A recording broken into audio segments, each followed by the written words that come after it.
Olá pessoal, olá meninos dos terceiros anos, tudo bem com vocês? Eu espero que todos estejam bem, em paz e animados para a nossa aula de hoje, tá? Nós ficamos aí umas semanas com atividades diferenciadas porque nós tivemos uma segunda-feira um feriado, do dia 12, de outubro, e depois vocês tiveram uma semana aí que ficou para vocês colocarem as atividades em dia, foi isso? E aí hoje nós vamos corrigir, nós vamos comentar umas atividades que eu passei para vocês, deixa eu pegar aqui.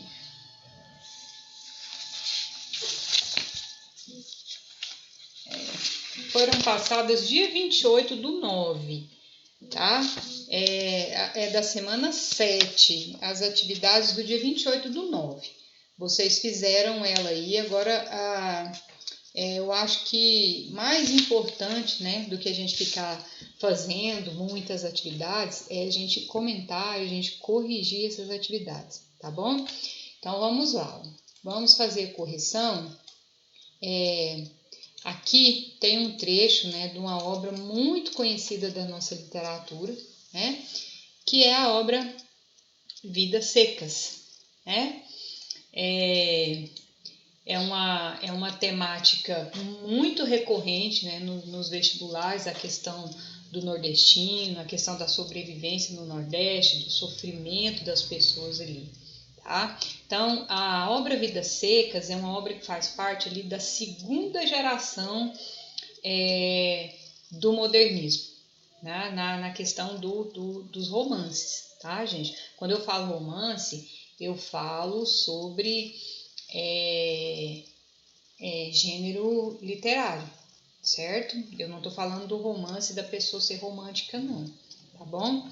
Então, vamos lá, ó. Eu vou ler com vocês aqui o trecho que está aqui, que é pequenininho, acho que vale a pena a gente fazer leitura, tá bom?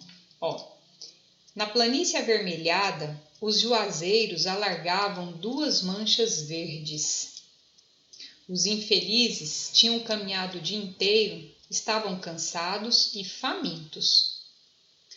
Ordinariamente andavam pouco, mas como haviam repousado bastante na areia do rio seco, a viagem progredira bem 3 léguas. Essa palavra progredir aqui, é o mesmo que tinha progredido, tá? É o pretérito mais perfeito, Eu vou fazer de novo, ó. A viagem progredira bem 3 léguas. Fazia horas que procuravam uma sombra.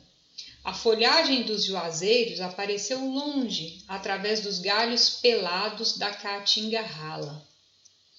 Arrastavam-se para lá, devagar, sinhá Vitória, com o filho mais novo, escanchado no quarto, e o baú de folha na cabeça. Esse escanchado no quarto aqui, pessoal, é quando a mãe pega a criança, abre as pernas dela e coloca assim do lado, na cintura, tá? É o jeito que ela ia segurando ele, tá? Então, escanchado no quarto e o baú de folha na cabeça. Fabiano, sombrio, cambaio, o aió a tiracolo, a cuia pendurada numa correia presa ao cinturão, a espingarda de pederneira no ombro. O menino mais velho e a cachorra baleia iam atrás. Então, vamos lá. O romance de Graciliano Ramos, Vidas Secas, aborda como tema. Essa aqui é uma questão, pessoal, que eu penso que ninguém iria errar, porque aqui está muito claro qual que é a temática, dessa obra. Então tem aqui, Os retirantes da seca no Nordeste, uma família faminta e cansada, tem isso aqui? Tem, mas uma família faminta e cansada tem em vários outros lugares, né? A descrição da paisagem nordestina, o texto descreve a paisagem nordestina? Descreve, mas essa não é a temática da obra, né? A história de Sinhá Vitório e sua família, a história de Fabiano e sua família. Não, né? Aqui fica bem claro que a temática, né, o tema abordado na obra os retirantes da seca no Nordeste, ou seja, eles estão tentando sair de lá, fugir daquela situação, né, de pobreza, de fome, de sede, né? Então, vocês vão marcar aí a letra A, tá bom? Número 2. Nesse fragmento, pessoal, nesse fragmento aí que nós estamos fazendo a interpretação, ou seja, só nessa parte, tá? Nesse fragmento, no primeiro parágrafo, além da fome, a família encontra-se, ou seja, nesse parágrafo aqui, ó, tá? Observando esse parágrafo, tá? O fragmento tem 2 parágrafos, um lá embaixo e um aqui. Então, nós estamos analisando o primeiro parágrafo, tá? A família encontra-se feliz, esperançosa, cansada, desanimada ou indignada. Ou seja, a família, nesse momento, ela está cansada. Por quê? Porque eles estão caminhando há horas, né? Debaixo de um sol muito quente, com fome, com sede, né? Então, a família está cansada, tá bom? Então, vamos lá. Ordinariamente andavam pouco, mas como haviam repousado bastante na areia do rio seco, a viagem progredira bem em 3 léguas. No trecho, a conjunção destacada, que é essa aqui, ó, tá? Expressa uma oposição à oração anterior. Ou seja, aqui nós temos a primeira oração, ó, porque nós temos um verbo aqui, né? Então, aqui nós temos uma oração. Aí nós temos a conjunção. E aqui, ó, como haviam repousado bastante na areia do rio seco, aqui tem outra, certo? E aqui tem outra. Como é que a gente faz? Eu vou relembrar para vocês. Como é que a gente faz a separação das orações dentro de um período? Aqui eu tenho um período composto. Por que um período composto? Porque ele é composto por 3 orações. Uma aqui e a outra aqui. Por quê? Eu conto os verbos conjugados. Né? Então, eu tenho 3 verbos aí, eu tenho 3 orações e, portanto, um período composto, certo? Mas essa conjunção aqui, ó, você pode perceber que ela é usada para separar esse período, essa oração aqui desse. E aqui o próprio exercício fala que ela expressa uma oposição, né? Mas, toda vez que eu falo mas, indica oposição. Por exemplo, quero ir a uma festa, mas não posso. Ou seja, a ideia que ela expressa é de oposição em relação à oração anterior, certo? E juntamente com essa conjunção, mas, nós temos mas, né, tem um mas, porém, contudo, todavia, entretanto, no entanto, todas têm a mesma relação de sentido, certo? Então, olha só, como ela dá a ideia de oposição, ó, o exercício é bem claro aqui, ó, a gente tem que prestar muita atenção na hora de ler os exercícios, porque ó, no enunciado tem muitas dicas, tá? Para que vocês que vão fazer o Enem aí, prestar atenção nisso. Então, olha só, essa conjunção ela é aditiva? Aditiva, gente, se ela desse ideia de adição. Aqui tá falando que ela dá a ideia de oposição. Ela é explicativa? Não. Ela é conclusiva? Também não. Ela é alternativa? Não. Ela é adversativa? Sim. Tá? Por quê? Porque ela dá a ideia de adversidade, ou seja, você quer fazer alguma coisa, mas alguma coisa atrapalhou, certo? Dá a ideia de oposição. Então, vocês vão marcar aí a letra E, ok? Vamos marcar aí a letra E. Então, vamos lá para o próximo. Deixa eu ver se eu acho o próximo aqui, né? Aí, tá. A atividade 4. Vocês viram que aqui, gente, ó, nesses únicos exercícios, nós analisamos a temática de obras da segunda geração modernista, nós estudamos um pouquinho de gramática, nós estudamos tema, tá? E agora a gente vai estudar a linguagem, certo? Olha só. Sinha Vitória, engraçado que eu acho que tá faltando um acento aqui, ó, porque senão a gente vai ler Sinha. Eu acho que é Sinha Vitória, mas tudo bem, né? Todo mundo sabe o que significa esse símbolo aqui, pessoal? Isso aqui é uma coisa também que vocês vão ver muito, né, por aí. Significa que foi feito um recorte, né, na obra, ou seja, que tinha mais alguma coisa aqui anterior, né, para trás, e mais alguma coisa para frente. Mas como para o exercício o que importa é esse trecho, não tem necessidade de se escrever tudo, sendo que só vai ser utilizada essa parte. Então, se usa, né, geralmente usa parêntese aqui também, né?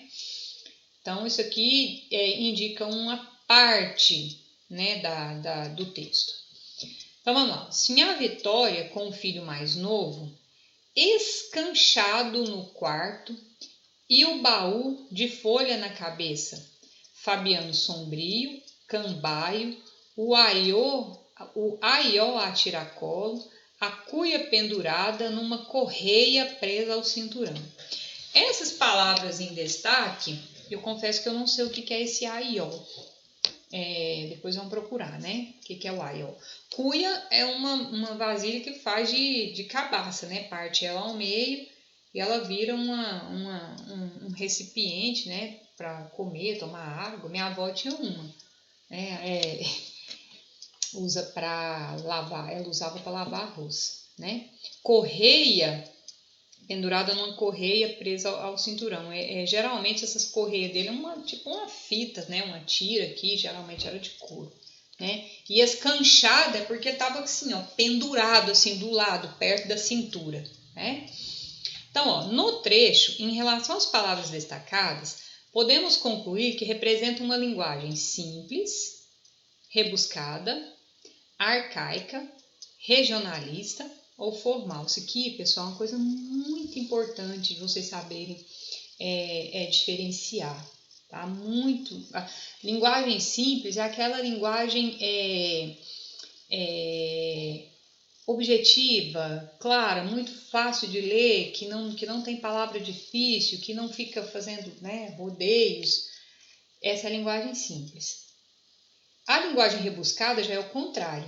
Já é aquele texto que você lê e não entende nada, que a pessoa, para falar uma coisinha, ela vai gastar um parágrafo inteiro. Isso aqui, ó, rebuscar demais a linguagem é uma coisa que vocês devem evitar na hora de escrever os textos de vocês, tá? Principalmente na redação. Arcaica é quando se usa palavras que já caíram em desuso, ou seja, nem se usa aquelas palavras mais. Geralmente, quando você está lendo livros assim escritos lá no século XIX, né, que a história se passa em 1800 e alguma coisa, então aí você vai encontrar palavras que não se usam mais, certo? Regionalista é um trecho, né, que vai ter palavras próprias daquela região. Você só vai ver provavelmente naquela região. Então, é o que acontece aqui, ó.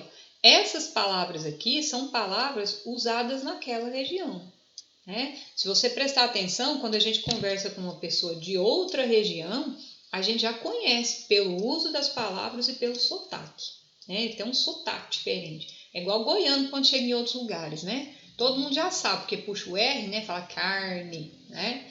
E a linguagem formal, todo mundo já sabe que é a linguagem, né, utilizada aí nos textos informativos, nos textos científicos, a dita linguagem correta. Certinho, pessoal? Então, aqui eu queria muito que vocês aproveitassem, que vocês corrigissem as atividades, tá? Nós vamos ficar com a correção das atividades. E eu vou dar um tempinho também, porque eu passei uma atividade para vocês Para vocês gravarem um vídeo para mim, foi dia 21. Dia 21, eu passei para vocês pesquisar na internet, né, copiar, fotografar e enviar trechos das seguintes obras do modernismo, né? Morte e Vida Severina, que é um livro muito importante. Eu achei que eu peguei uma das mais importantes do período, né? A Hora da Estrela, Grande Sertão Veredas e Vidas Secas. E que vocês depois escolhessem um desses trechos e me mandassem um vídeo fazendo a leitura de um desses textos. Essa leitura, pessoal, ela vai ser avaliada. E aí tem gente que ainda está aí com nota em aberto porque ainda não me enviou essa atividade. Então, vocês vão fazer a correção hoje, essa, né, que eu acabei de fazer, e aproveitar o restante do tempo que vocês têm para fazer essa atividade e me mandar, tá bom? Até mais, tchau!